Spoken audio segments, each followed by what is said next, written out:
안녕하세요. 반갑습니다. 네, 오늘은 배우자 선택과 부부 사이에 중요한 것은 무엇일까? 라는 것을 생각해 보았습니다. 배우자 선택, 그리고 부부 사이. 배우자 선택에 있어서 중요한 것이 무엇일까? 여러 가지가 있겠지만 그 중에서 저는 가치관이라는 생각을 해보았습니다. 가치관이 무엇일까요? 내가 중요하다고 생각하는 것이라고 보면 좋을 것 같아요. 가치관. 예를 들면 나는 정리정돈을 잘하고 청소하고 깔끔한 걸 중요하게 생각해 라는 것일 수도 있고요. 나는 유머 감각 있는 것을 중요하다고 생각해 라고 생각하는 분도 계실 거고요. 나는 세심하고 배려 있는 것이 중요하다고 생각해. 혹은 나는 경제적 능력이 중요하다고 생각해. 혹은 나는 나를 사랑해주는 것, 즉 다른 여자를 혹은 남자를 와 이제 바람을 피지 않는 것이 중요하다고 생각해 라고 생각할 수도 있습니다. 물론 가치관은 사람마다 다르겠지만 가치관이 비슷하면 잘 지낼 확률이 높아진다는 거죠. 비슷하면 잘 지낼 수 있다. 네, 가치관을 서로 공유하는 것인데요. 결혼 생활에서도 이 유사성을 말하는 겁니다. 서로 가치관이 비슷한 유사성이 중요한 것 같아요.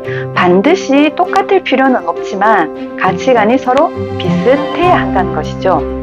사람에게 끌리는 것도 중요하지만 서로 이 가치관을 공유하는 것, 공유하는 것이 중요하다라는 생각을 하게 되었습니다.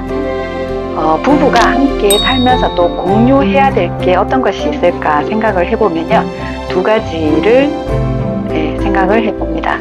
첫째는 서로 정직하게 살고 진실하기 위해서 최선을 다하는 것이라고 할 수 있겠습니다. 그리고 서로를 존중하고 거짓이 없어야 한다는 것이겠죠. 그리고 또 하나 공유해야 할 것은 유머 감각이라고 생각을 해요. 유머는 여유라고 할 수 있습니다. 네, 매일 이어지는 긴장감을 해소해 주는데 단연 유머가 최고라는 생각이 드는데요. 그것도 유머는 순식간에 긴장감을 해소시켜 주니까 말이죠. 유머는 우리가 이제 사이가 꽁꽁 얼어붙은 마음을 녹여주는 햇빛과도 같은 역할을 한다고 생각을 합니다. 가치관이 비슷한 사람을 만나기 위해서 먼저 자신의 가치관이나 신념이 무엇인지를 알아야 하는데요. 자신의 가치관과 신념, 먼저 생각을 해보아야 되겠죠. 자신을 알아야 더불어 잘 지낼 수 있기 때문입니다. 먼저 내가 원하고 지향하는 것을 확실히 해두는 것이 좋습니다. 이것을 가치관이라고 해도 좋을 것 같아요. 예를 들면은 이렇게 목록을 만들어 보는 것도 좋을 것 같아요. 한 3가지 정도 생각을 한다면 나는 가족 위주의 삶, 그리고 섬세한 사람이 좋고 또 독립적인 생활의 가치를 인정해주는 사람이 좋다라고 생각을 할 수가 있겠는데요. 가족 위주의 삶이라는 것은 우리가 살면서 여러 가지 일을 겪잖아요. 사는데 그 중에서 가족에 관련된 일을 우선시 먼저 생각하고 처리하는 것, 이것이 중요하다. 가족을 우선순위에 두는 것이라고 생각을 할 수도 있고요. 또 2번째는 섬세한 사람이 좋다. 감동도 잘 받고 또 남을 감동시키기도 하는 그런 사람이 좋다는 거죠. 상대방의 이야기를 할 때 귀 기울여서 들어주고 호응도 해주고 또 배려심도 많은 사람이면 좋겠다라는 기준이 될 수도 있습니다. 그리고 3번째는 독립적인 생활의 가치를 인정해주는 것. 부부는 서로 바람이 통하는 적당한 거리가 필요하다고 생각을 하는데요. 서로의 취미생활이나 자아성취 이런 것을 존중해 주는 것이 중요하다라고 하는 것입니다. 이런 식으로 핵심 가치를 이렇게 공유할 수 있는 그런 목록을 정해보는 것도 효과적이라고 생각을 합니다.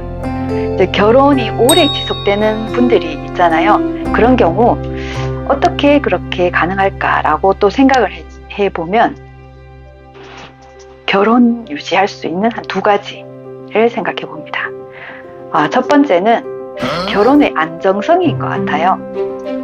이것은 경제적인 면이 될 수도 있고 심리적인 면이 될 수도 있는 것 같습니다. 일단은 안정성인 것 같고요. 두 번째는 결혼의 질입니다. 배우자를 통해서 만족감과 행복감을 얻을 수 있느냐 하는 것이 결혼의 질이라고 생각을 합니다. 그리고 배우자 선택에 있어서 부부 사이에 있어서나 이 유사성이 중요해 보입니다. 이것을 동형 배우자 생식이라고 하는데요. 이 반대말은 이형 배우자 생식이라고 하더라고요. 다시 말씀을 드리면 핵심 가치관이 비슷한 배우자를 선택하는 것이 좋다라는 것인데요. 자신과 다른 사람과의 무조건 이제 다른 사람과 무조건 결혼하지 말라는 것이 아니라 이제 깊이 사랑하는 사람과 결혼하는 것이다라고 할 수 있겠습니다. 가치관이 다른 사람과 결혼을 하면 아무래도 복잡한 문제에 부딪힐 확률이 높잖아요. 설령 인종이 다르거나 경제적 여건이 차이가 크더라도 가치관과 삶에 대한 견해를 함께 할 수 있으면 결혼의 질과 안정성을 모두 높일 수 있다라고 생각을 합니다. 결혼하면서 배우자를 변화시키겠다라고 마음먹는 경우가 있는데요. 이것은 아주 어리석은 것이라고 할 수 있습니다. 결혼하기도 전부터 관계가 파탄날 수 있는 것이기 때문입니다. 상대방을 변화시킨다는 것은 굉장히 어려운 일이죠. 차라리 자기가 변하는 것이 더 빠르다는 것을 명심할 필요가 있습니다. 변했으면 하는 부분이 있다면 그런 상대방이라면 결혼 전에 아주 숙고해 봐야 할 것이라고 생각합니다. 내용을 정리를 하면 배우자감이나 부부 사이에 비슷한 가치관을 가지는 것이 관계 형성에 좋은 영향을 미치는 것 같습니다. 가치관을 공유하라. 이렇게 마무리를 짓고 싶습니다. 이렇게 배우자 선택에 그리고 부부 사이에 중요한 것이 어떤 것일까 가치관에 대한 이야기 한번 해보았습니다. 오늘도 함께 해주셔서 대단히 감사합니다. 다음에 또 만나요. 꼭이요.